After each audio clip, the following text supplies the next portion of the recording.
24. More year. I had a happy childhood. I loved my parents and my home.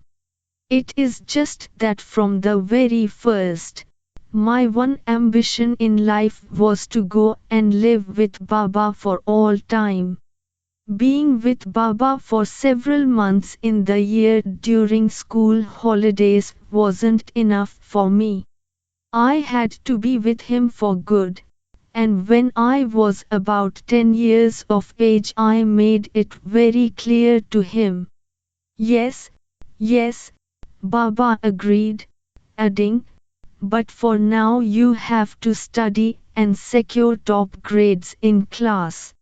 If you come first in your exams at year end, then from next year you will be with me for good. I took him at his word. I didn't know then how tricky our avatar could be. I was confident of securing top grades. By Baba's grace, I was equipped with brains. But by nature I was playful and lazy at studies. When other children came home from school, they would sit at their desks and do their homework. I'd toss my books on the chair and run out to play. My mother's voice would follow me. Money, she would call out. What? I'd shout. All the children are doing their homework. All the children are crazy, I'd reply. Home's not for studies.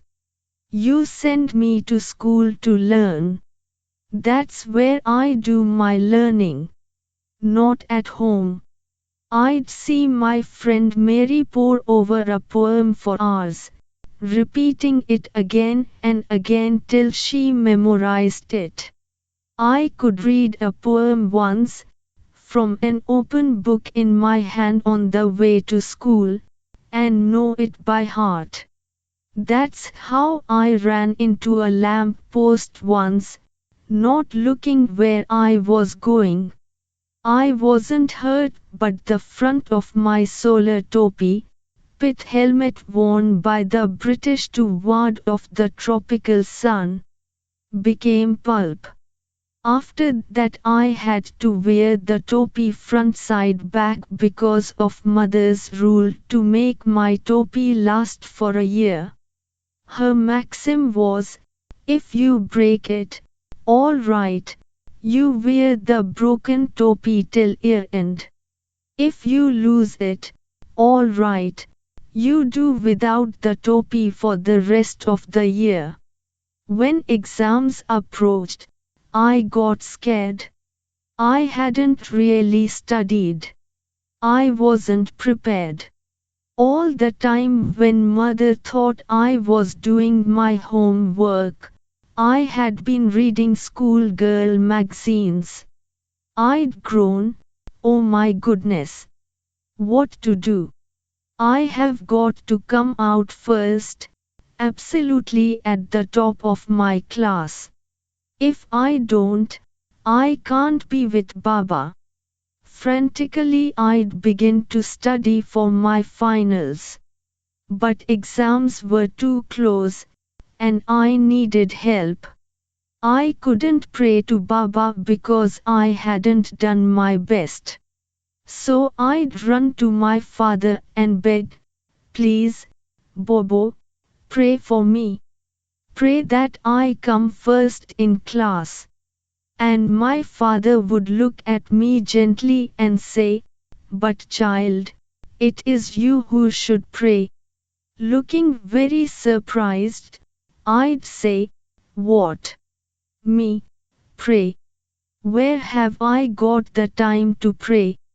Look, Bobo, you pray and I'll study. And between us we'll make it. And we did, every time. It would make me so happy, I'd forget the part he had played in it. Exams over, holidays began.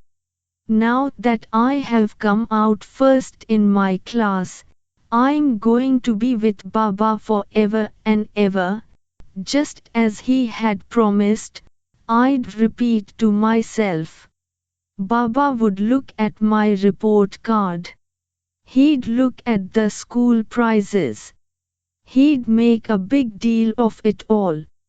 He'd look so pleased and proud. I never felt the need to bring up the subject of my permanent stay. I was quite sure about it.